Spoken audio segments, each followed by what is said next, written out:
This podcast is a quest for well-being, a quest for a meaningful life through the exploration of fundamental truth. Enlightening ideas, insights on physical, mental, and spiritual health.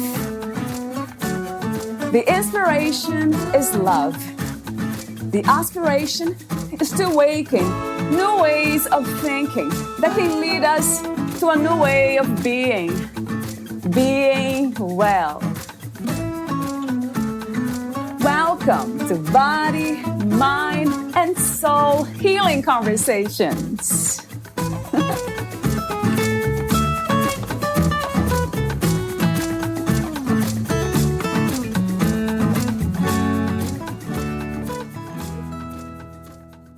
It starts with a conversation. When medicine is approached as a collaborative experience between physician and patient, it unlocks a peerless caliber of care and a powerful approach to healthcare. It ushers in the opportunity to explore, to venture, and to achieve. It offers ongoing well-being and empowers patients in reaching their health goals and beginning new journeys. Dr. Ryan Kotton grounds his approach to healthcare and elite treatments in a deep knowledge of each patient's needs and lifestyles. Through long care relationships with patients and proactive interdisciplinary protocols, he develops curated medical solutions that optimize lifestyle and vitality. Valeria interviews Dr. Ryan Kotton. He is a world-renowned, highly awarded physician who has been at the forefront of the concierge model for more than a decade. Recognizing that our traditional healthcare system is broken, Dr. Kotton is one of the few physicians willing to be a disruptor in healthcare, trailblazing a new model. As clinical chief at Cedars-Sinai in the Department of Physical Medicine and Rehabilitation, as well as assistant professor at UCLA School of Medicine and Cedars-Sinai, Dr. Kotton understands the ins and outs of the traditional medical system, but has the guts and determination not to be bound by it. Dr. Kotton's boutique private practice, Kotton MD, is a one-of-a-kind global concierge practice. With patients around the world who travel and lead active lifestyles, Dr. Kotton coordinates care for planned medical needs as well as unexpected emergencies. Kotton MD delivers next-level medical care designed for individuals who expect more, addressing patient needs with truly unprecedented speed, access, and responsiveness. Meet Dr. Ryan at kottonmd.com. Here's the interview with Dr. Ryan Kotton.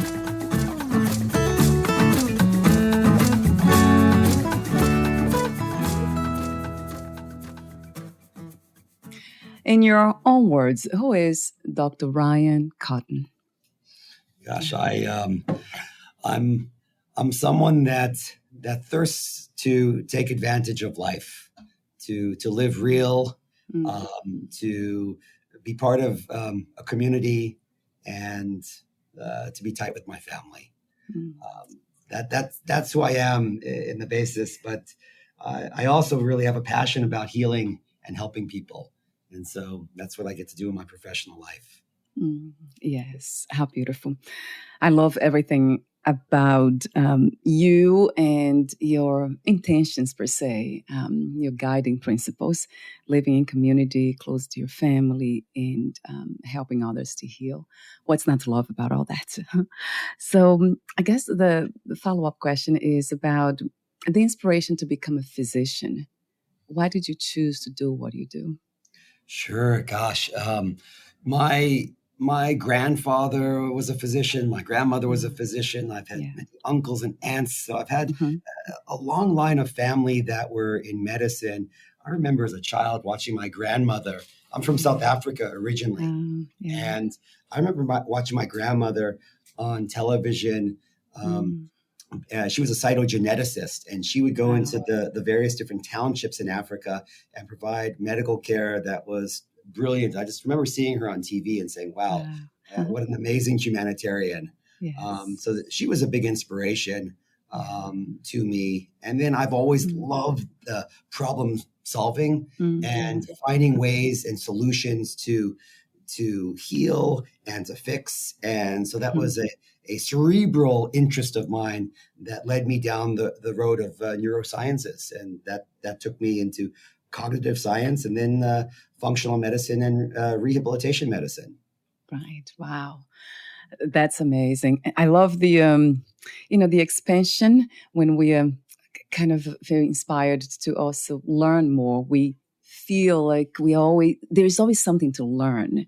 There's something about that, being curious, not ever stop ending this journey of learning. I guess it goes back to that idea of being a teacher and a student at the same time. So I see that in you.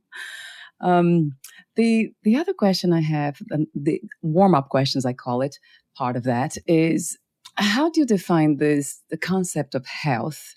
How would you describe what a healthy person looks like or is? A healthy person, first and foremost, should feel healthy. I think that so many of us might be healthy based on our numbers if you look at their labs or you go to a doctor's office or a hospital, but that doesn't mean that they are healthy. Right. The first question an individual has to ask is, how do they themselves define health? What are they looking for from life? And if they feel that they have the tools, the body, the mind, the community, and the ability to move forward to achieve those things that they're searching for from life, then they're healthy. The health discrepancy is when they're lacking some of these tools to allow them to live the life that they intend to live.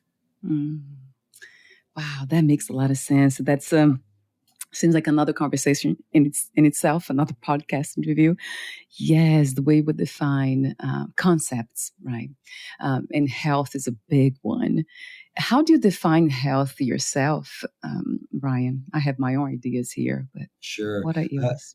I like the Japanese kind of concept of ikigai in terms of kind of feeling where your balance is in the world, for doing things that you're good at, things that you enjoy, things that you can earn a living with, things that challenge you.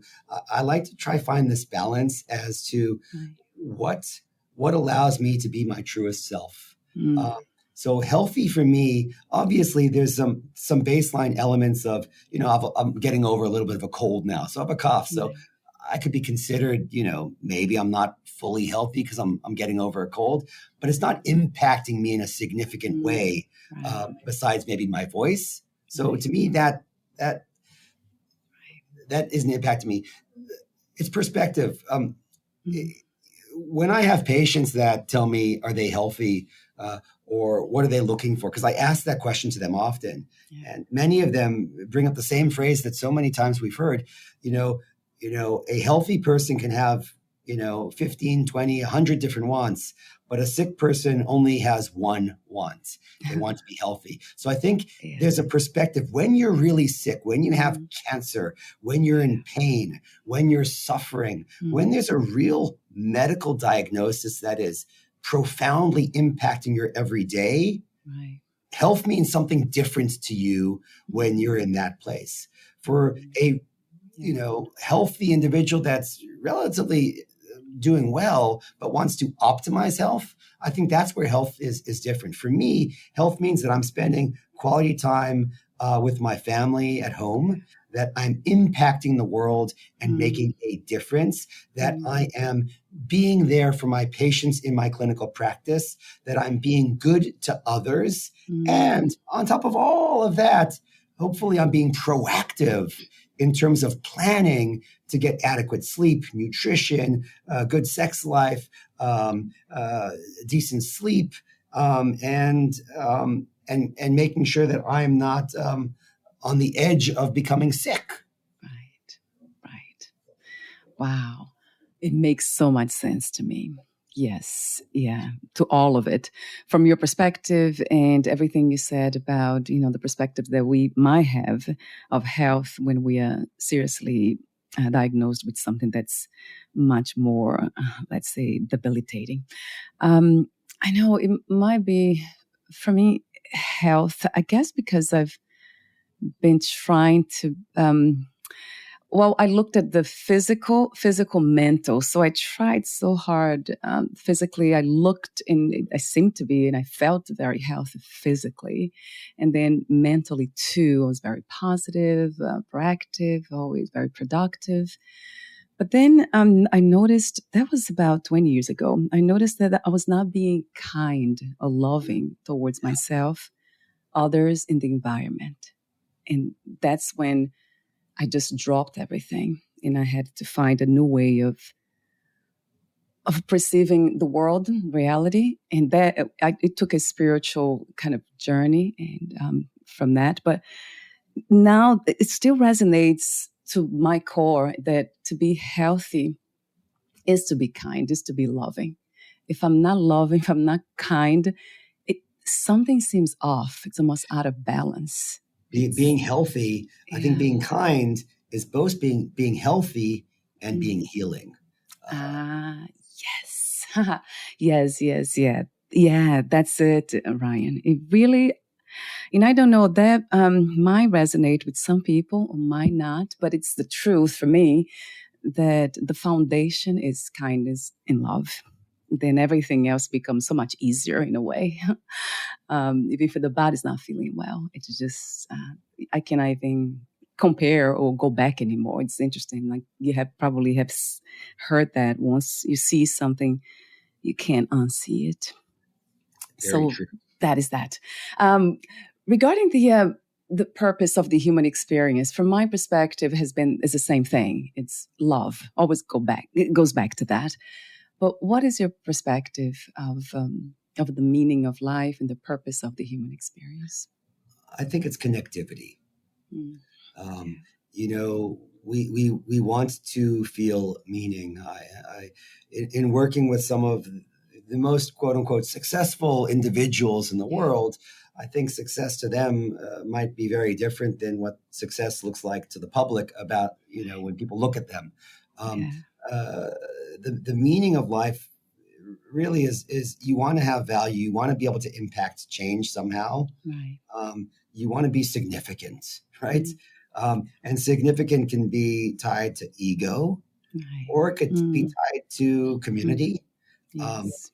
From a longevity standpoint, there's a lot of research that we have that individuals that have community live longer. Right. That's what we talk about in terms of blue zones. Yes. That's about having community. Yeah. But it also relates to when like a loved one dies, when someone loses a spouse, there's not a lot of science that can describe it. But when someone dies, it's the number one predictor for a spouse to pass or decline or begin to crumble. Because when you lose that connectivity to someone else, purpose is lost. Wow. Yes. That's something that I have not experienced. My husband has lost his sister. So I tried my best to kind of put myself in that position. And that's, it seems to me like that's one of the most painful experiences we can have as humans. Do you have the same perspective, Ryan? Have you had the experience of losing somebody you love? So, thank God my immediate family and what everyone is healthy and well, but I've lost grandparents, I've lost friends, and I've had the privilege of helping to transition many patients as they pass on to the other side, and that's been a blessing and also very painful. It's hard to as a doctor when you do everything to help save one person, and sometimes you can't. Yes. Wow, I can only imagine that too. Yes. Yeah. I interviewed somebody, what's his name again? Matt Mumber. Yeah, he's a medical doctor in the field of oncology, and he has seen so many people die with cancer. And in the end, I noticed with his emails, he has created a retreat even for the family members. So to expand that, he goes on that. I think he from the lens of spirituality too. He added that integrated that part of it. But in the end of the emails, when we are talking, communicating by email, he always signs off as peacefully. And that kind of says a lot too, because that has touched him so much that he's a poet too, and he became a much more peaceful person. But I think it has to do with surrendering to the the fundamental truth within the human experience that we all will lose the body one of these days. So it seems like he made peace with that by seeing so many of his patients die. Yeah. And with that in mind, Ryan, what is I kind of brought this up off record. What is your approach to death? What's the feelings behind this idea of dying, and how do your clients, the wealthy clients that you have, how do they do you ever talk to them about the possibility of reflecting upon death? Sure. I talk to the majority of my patients about death in one way or another at some point in our relationship. Yeah. I will often engage with patients in a position when someone doesn't have a critical illness. People will bring me on board to help work with them to stay ahead of the game and to optimize their health very often.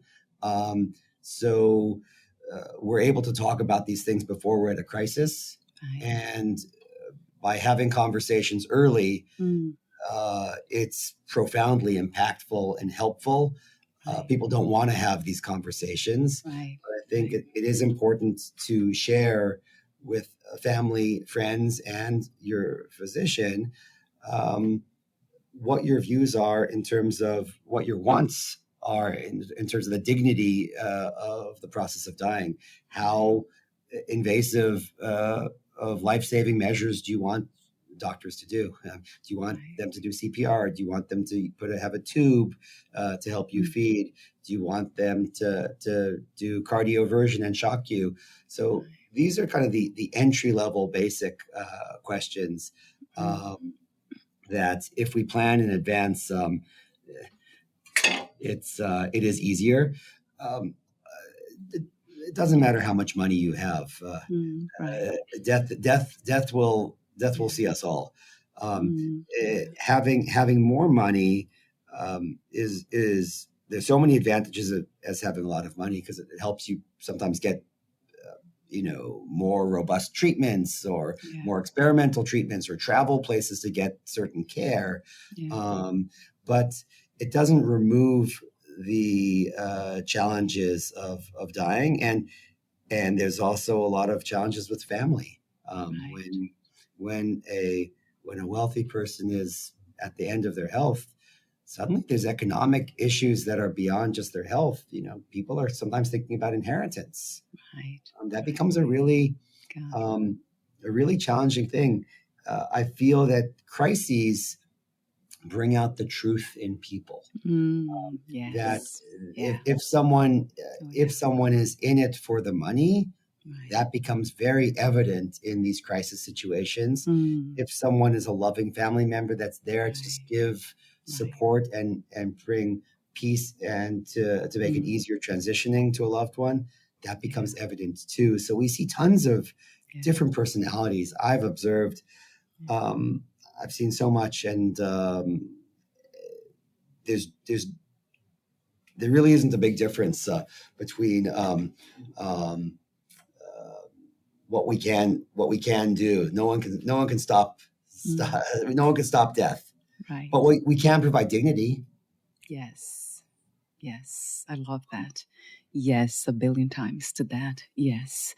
And grace, right, Ryan? Grace, dignity. And by talking about death, it doesn't mean that you're going to cause death. By talking to someone and saying, are you feeling suicidal? It's not going to cause them to want to be suicidal. Right. So many times people are scared to have conversations because they feel like, oh gosh, I don't want to make them depressed to talk about this. But the reality is, if we don't make the time to have the conversation, you don't want to have a regret and say, gosh, I really wish we spoke about this. I feel when you're always honest and truthful, even if you say the wrong thing or you say too much, you're being honest. So I think the conversations have to take place. Gosh, I love that message. That's another one. And I see that on your website. That really caught my attention immediately. You have something. Oh, I have it here. Gosh, where is it? Ryan's website. Oh, I didn't copy and paste it. I did it somewhere. Your website is right here in the very beginning. You said it starts with conversation.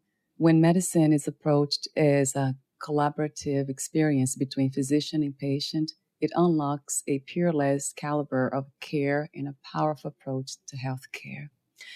So, but you started with that sentence. It starts with conversation. And that means so much, asking questions, reflections, and it goes on and on and on. It's basically, for me, it always goes back to the conversations we have with ourselves. Self-knowledge, to me, it's foundational for any kind of relationship or anything that I do. So I keep emphasizing that too here on a podcast and everything that I do, how important it is to know oneself. Yes, going back to the idea of the approach to death. Yeah, that's a big one. If we can dance that dance with dignity and grace and honor as part of life, death being part of living. Right? We wouldn't be here if death didn't exist. 100%. When you say having self-knowledge, I think that's the first step. To have knowledge of oneself. It's interesting, how much do we know about ourselves? Do we know about our feelings? Do we know about our biology? A lot of individuals have had an increased interest in knowing about their actual internal biology. And now there's diagnostic tests that are so much more advanced than they were decades ago, where we can actually have discrete data to look at inside our own bodies and have more tools at the hands of consumers and actually have, basically a magnifying glass and a lens to peer within our own bodies to know what's going on. And that's one of the things that, there's a lot of excitement about being able to understand oneself and track some of that information. Right. That's fascinating and exciting. Yeah, I absolutely agree. Technology helps a lot in the evolution of medicine. When I think about, so you just mentioned the mind, right? Thoughts and thought patterns and our feelings, emotions, memories, and we go on with that. And then the physical body, knowing what's happening at that level, biological level. But for some reason, I have been very interested in spirituality. Like, what is this, the third aspect of being a human, or maybe the non-human aspect of the human being? And that has been my exploration and investigation, almost as a scientist in the realm of spirituality.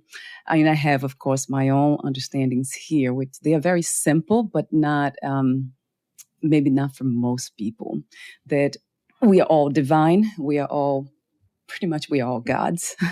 Everything goddesses and gods here. Only God exists. So only the divine exists. So has been my findings. But from your perspective, Ryan, what is spirituality, and what have you found, if you have made that? Have done that kind of investigation or had taken that journey? I think for me, spirituality is having a relationship to something greater than myself. Whether one's calling that God, whether one is calling that purpose, I think there's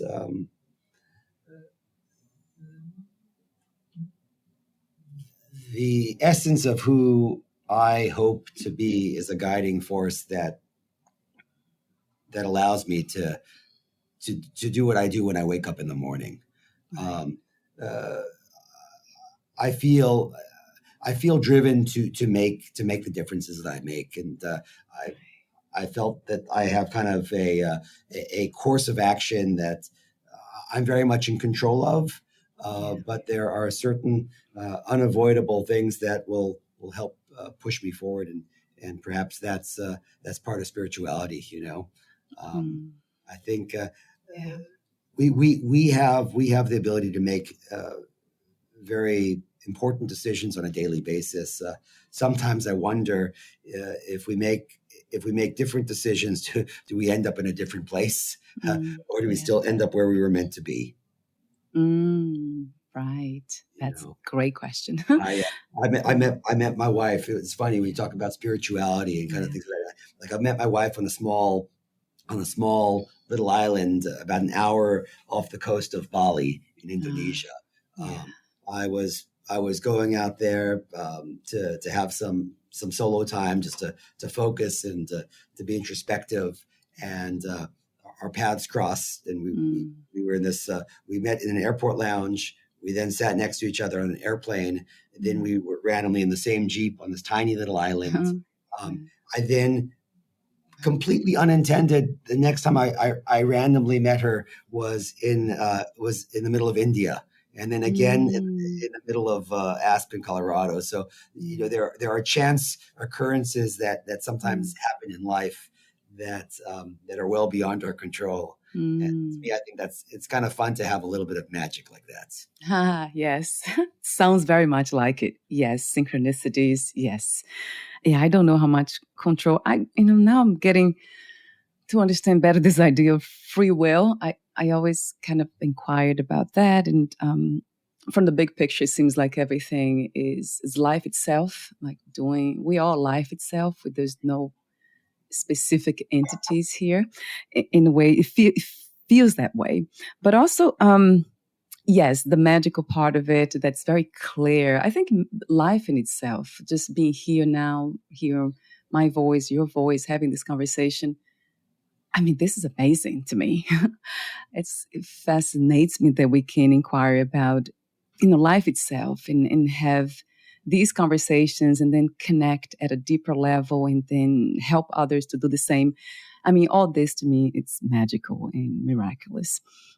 But when it comes to that idea of spirituality that I just mentioned, it's what makes it very practical is once I realized that everything is divine, everything is sacred, then it's easy to see the interconnectedness of everything, and then kind of practice at a deeper level that this concept of love, of respect, of kindness, it becomes so much easier to do that once we really establish ourselves in this understanding.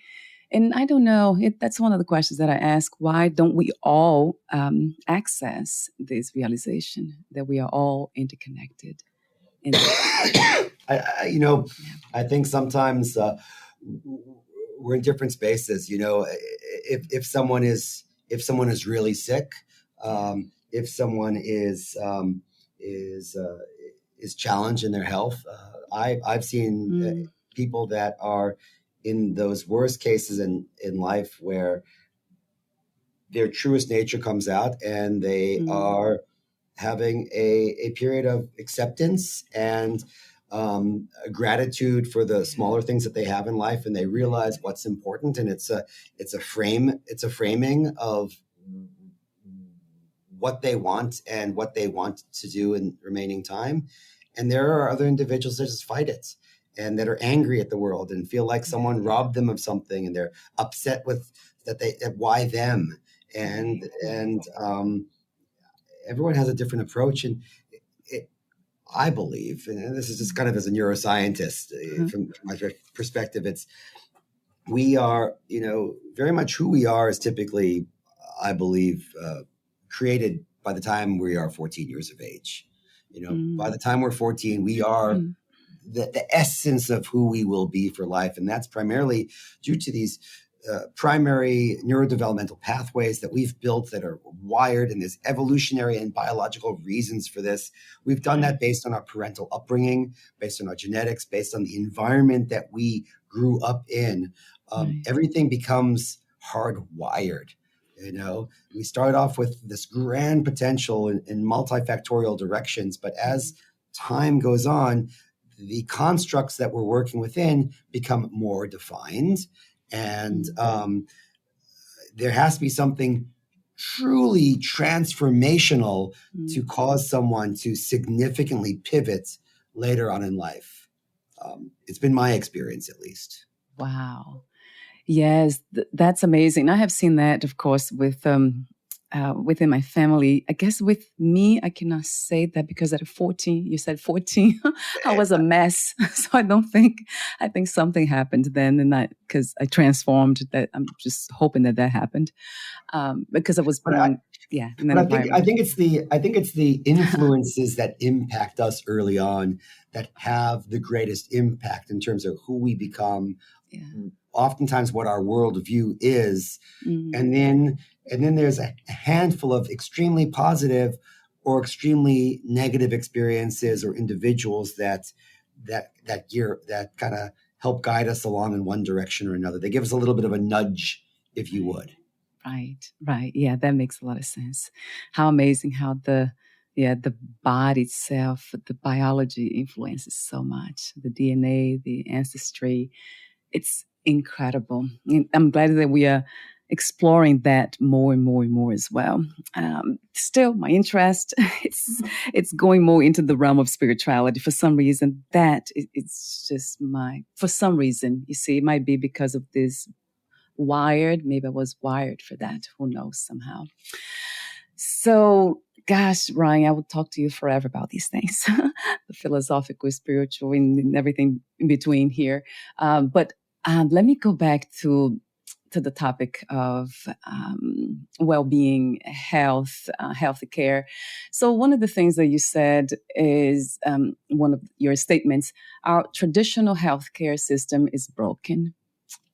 Talk to me for a moment about that. Why did you write this? Wow. Yeah. So, our healthcare system it's completely broken. We are totally focused on the wrong things in healthcare. Listen, I'm part of an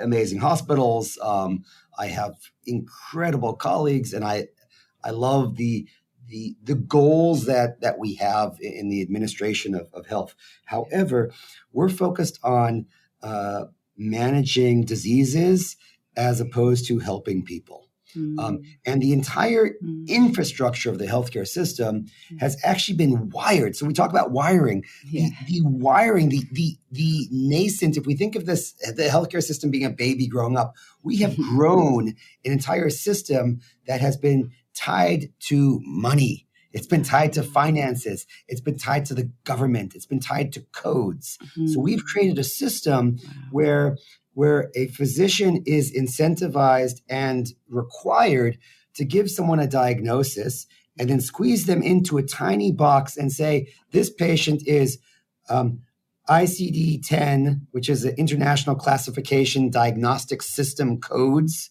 They have to actually give a code for the patient to say that the patient is a M152.23, which I'm just throwing that as an example. That might mean that the individual has a right knee injury that is a torn meniscus that happened secondary to falling off of a moving vehicle. And it's a secondary injury. It is so minuscule. And if a doctor sees a patient, they actually cannot close the encounter in the hospital charting system until they select a button to put someone in a box. And if they want to treat the patient, let's say they want to get an MRI because they know what's going on, they need to look at an MRI, they might need surgery. They can't get the MRI unless they give a diagnosis that qualifies for the MRI.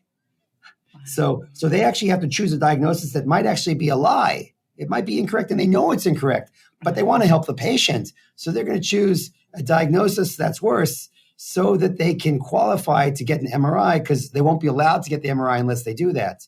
But they might have to first get an X-ray, although they know the X-ray is not going to help them in taking care of the patient. But they have to put the patient through radiation and get an X-ray and wait weeks to do it, then get the results back. Because to get the MRI, they have to say that they've already gotten an X-ray and they've already tried physical therapy for 6 months. And then they can qualify to get the MRI. Wow.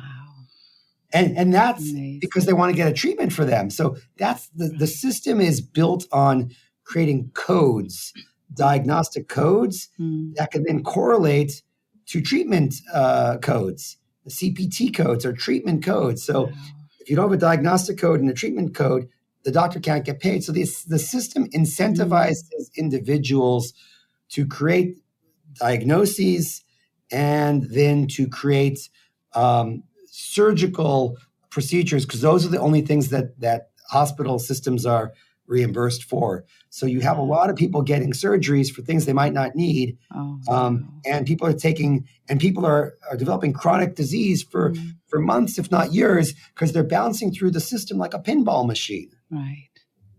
Gosh. Wow. So I feel passionately of the subject. I'm busy writing a book on it. When it's out, I'll let you know. But the system is a broken pinball machine because it was not created for the purpose of helping patients. It was created for the purpose of managing a population to utilize the limited resources we have to help manage people. That's it. Wow. Yes.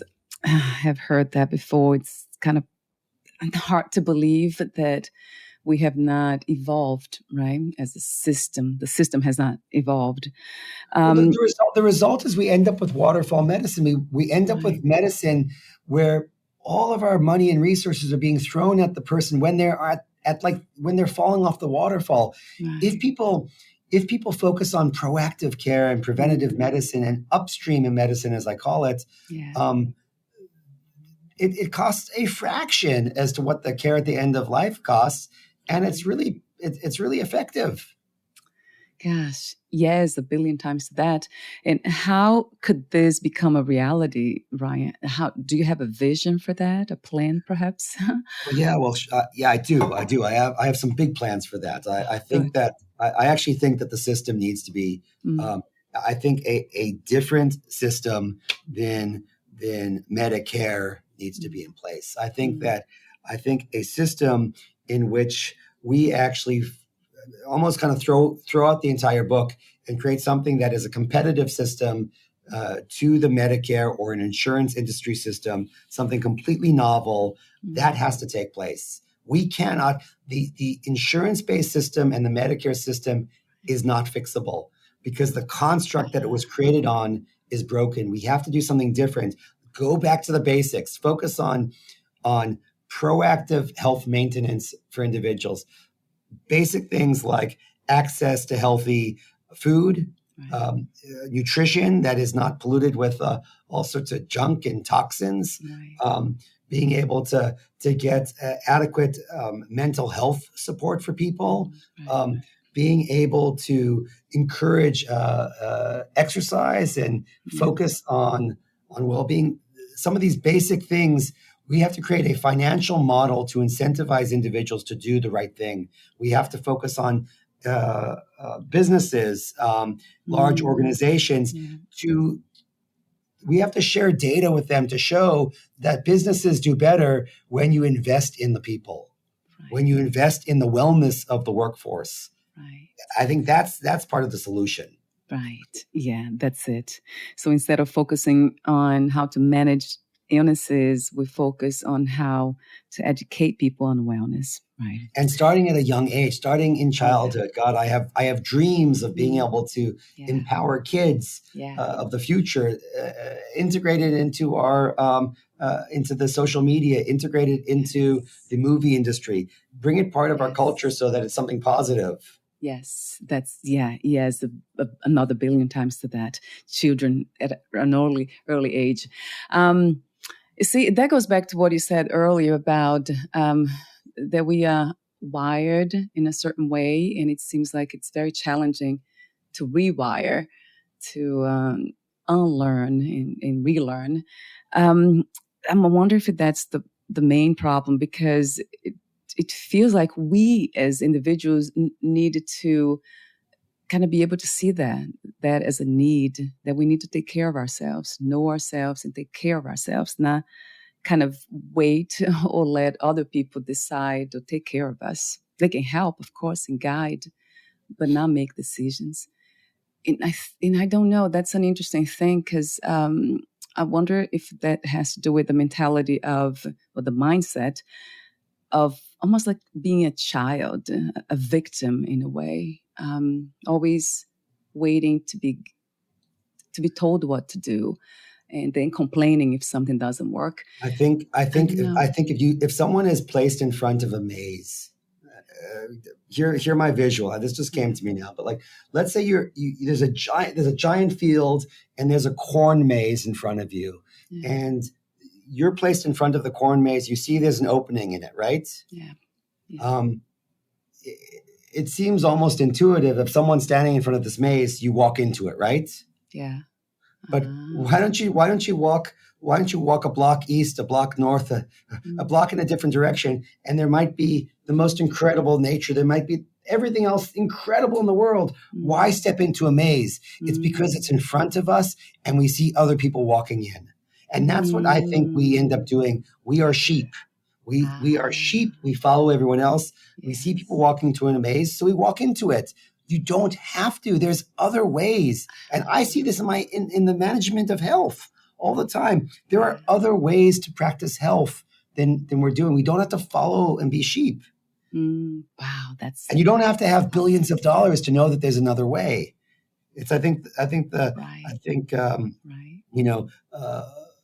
People, wealthy individuals and executives and people that are solution oriented understand when they're presented with a problem, they don't just jump into it and kind of go through it. They find an alternative solution and they go around and they do something different. That's maybe a differentiator, but everyone can do it. You just have to be willing to accept and say that, you know what, I don't accept this as an option. I'm not willing to step into the maze. I want something different.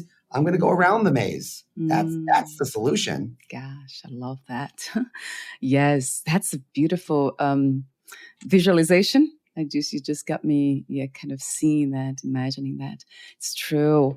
And so what is, I'm wondering, that the mindset that you just spoke of, it's regardless you are a billionaire or not. So where does it come from? What do you call that? Something that we can learn? Can that be taught?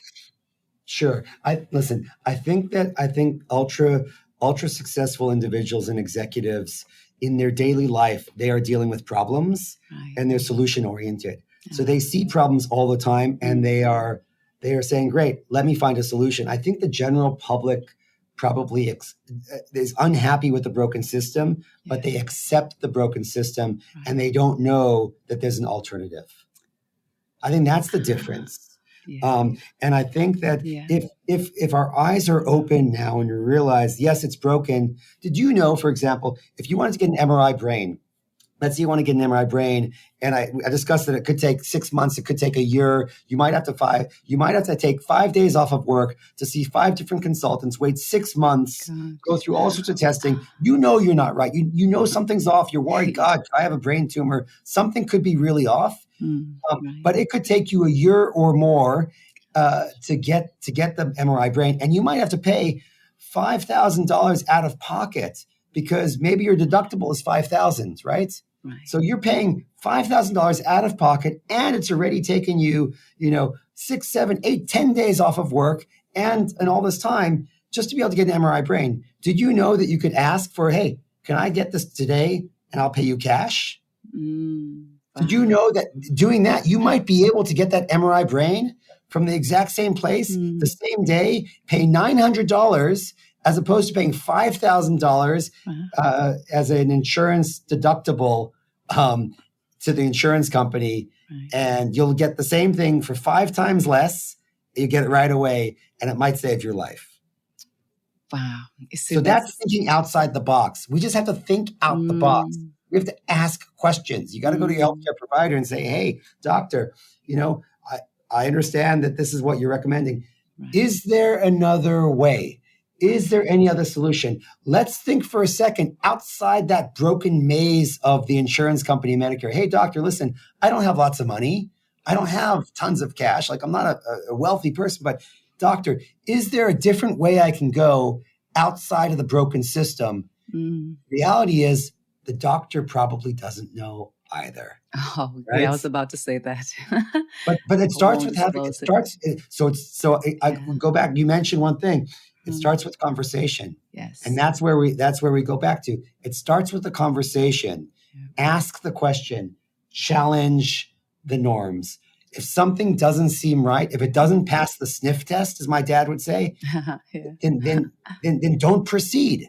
Don't step forward. If you're getting into a car and there's an Uber driver picking you up or a Lyft driver and you just don't feel quite right, don't get in the car. Right. Just don't do it. Right? Just don't do it. So don't step into the system if it doesn't feel right. Ask a question. Gosh, Brian. Yes, that's it. Yeah, that's it. So not accepting the answer of not knowing, but always just moving forward with curious mind. I love that, being open and curious. Yes. And I was just about to say that when, asking the doctor, are there other options they might not know, or they might not want to disclose that. It might be part of their I don't think contract. It's that they don't want. No, that's not the case. I don't think that it's not that they're trying to hide it from you. Oh. The general population of physicians, many of them don't know. I have a concierge medical practice. I'm paid to know.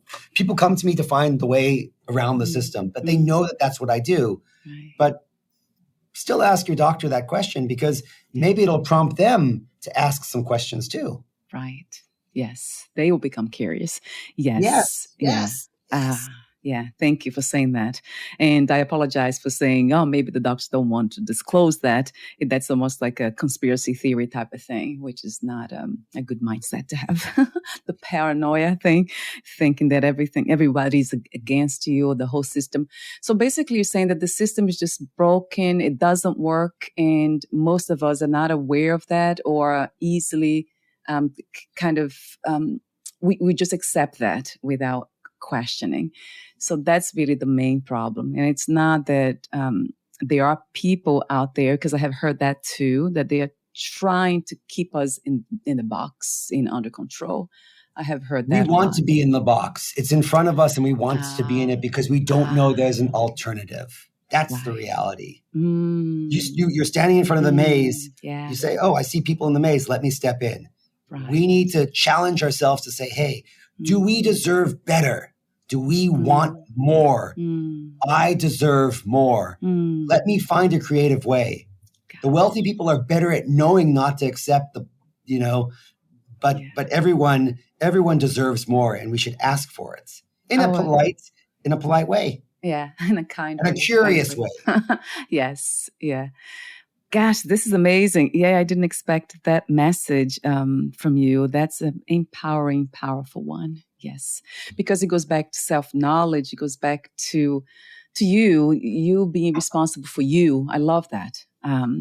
We don't have health insurance, my husband and I, for that reason alone. So we can always be 100% responsible for our own health in a sense of prevention. So we do everything not to get sick, and we don't get sick. So it really works. It really does. And we don't want to count on something else. And if it happens, of course, for an emergency, then we would. But we don't want to count on that. So thank you for that message, Brian. Gosh, I didn't expect to hear that. It's an insightful, powerful one. Thank you. Welcome. So, gosh, there's so many things that we didn't talk about. We're almost at the end of the conversation. I know we didn't talk about biohacking. That's something that the wealthy people, they use too when it comes to their health and longevity, aging gracefully. So it has to do a lot with always paying for extra tests. It's not about paying for extra tests, biohacking. Actually, biohacking, the initial onset of biohacking came from people kind of do it yourself. Not paying for things, but making incremental changes to your lifestyle to take advantage of our natural biology to be more effective. And that might be starting with doing some more comprehensive tests, not the tests that you do at the hospital or the doctor's office, but other tests that are more insightful, that are more modern, that really give us insight into our own body. And then we can tweak the way we eat, the way we exercise, the way we sleep. There's peptides we can take. There's supplements we can take. There are so many natural processes we can do to advance our health without just supporting the Food and Drug Administration. There's so many things we can do to advance ourselves, and it doesn't cost a fortune. It takes curiosity and interest. Yes, thank you for saying that. Yes, that's a very good it's educational for all of us. And for myself, I was under the impression that you had to have a lot of money to do the biohacking thing, but not really. There's a lot of, natural. One of the things that I do a lot is nature. That's my, nature almost gives everything that we need for the foundation of health. Being in nature, breathing fresh air, and then the sun, being under the sun more. I heard that a lot of people don't do that because they're afraid of cancer, skin cancer, and then they might end up with different kinds of cancer because of that. Is that accurate? Have you heard that before? That is true. It's it's shocking when we look at when I look at my cohort of patients that have vitamin D deficiency. There's a tremendous amount, even in the Middle East. Like I have patients that are that live in the desert all day, all night. So many of them have vitamin D deficiencies. One of the things I encourage patients to do is to wake up. It depends on where you are geographically in terms of when the sun is best, but typically it's early in the morning. If you can get up, like to this morning, I got up at 6 this morning and went on a walk for an hour and take the shirt off and let the sun come in. That is hugely helpful. That's even for my baby son. Listen, we protect him from the sun. We don't want him to get cancer. His skin is fragile, but it's also important that he gets exposure. Right. Yes. And not being afraid, of the sun in the way that most people are.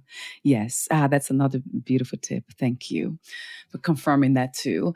So your website is Kotton with a K, OTTONMD.com will be clickable on the podcast notes. So did I miss anything? Are you on social media too, Ryan? I have a handle, Doc Kotton, DOCKOTTON. I haven't done much with it yet, but maybe in the new year. Yes. Yeah. Oh, why not, right? Something new to try, to be curious about it. So yes, I'll have the podcast on the podcast notes. I'll have the website. But before we say goodbye for today, is there anything that you left unsaid? I do have one more question for you, the ending question. Is there anything that you left unsaid? It was great to talk to you. Great to have conversation. Great to be curious together. Yes, I feel the same way. Thank you so much for being you.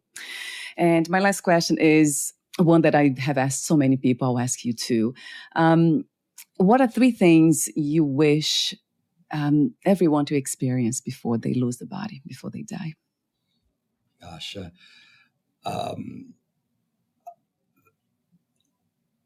I personally, I think being a father is the greatest gift in the entire world. So being a parent, if one has that opportunity, do it. It's I waited, and I have never felt more joy in the world. That's number 1. Yeah. Number 2, love yourself and accept yourself. I have so many people that are constantly striving and climbing to conquer the world, and sometimes they forget to stop and accept themselves and say, you know what? I've done okay. I'm happy with who I am. Yeah. I love myself. Yes, sometimes people are constantly running from themselves to be somewhere else, to get somewhere, and they forget about being themselves. So that's number 2. Yes. Number 3. Well, the question one more time is 3 experiences. 3 things about life. Yeah, you wish. I guess the third thing would be doing for others, doing something for others to kind of leave, it's nice to leave a legacy. It's nice to leave a mark on the world in some capacity. I'm lucky in my profession that the profession lends itself to kind of do that on a daily basis. Yeah. You'd be shocked at the number of people I work with that are hugely successful, but in their latter years, they say, gosh, wow, I wish I had done things different. I wish I slowed down. I wish I could have made more difference for those that I love. Yeah. Yes. Gosh, there's a book about the regrets, right, of the dying. Yes. Yeah. Thank you so much for sharing your wisdom that is, in my view, timeless. Thank you for being true to you. Thank you for helping others and everything else in between. Thank you. Thank you so much, Ryan. Thank you. Yeah, for this conversation too. And we'll be in touch soon. Take good care of yourself for now.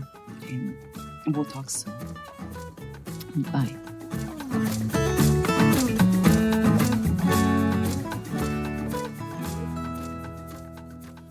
Thank you for listening.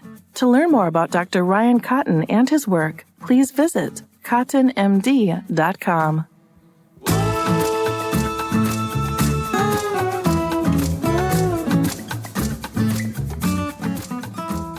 To learn more about this podcast, please visit fitforjoy.org/podcast. Thank you again for listening, and bye for now.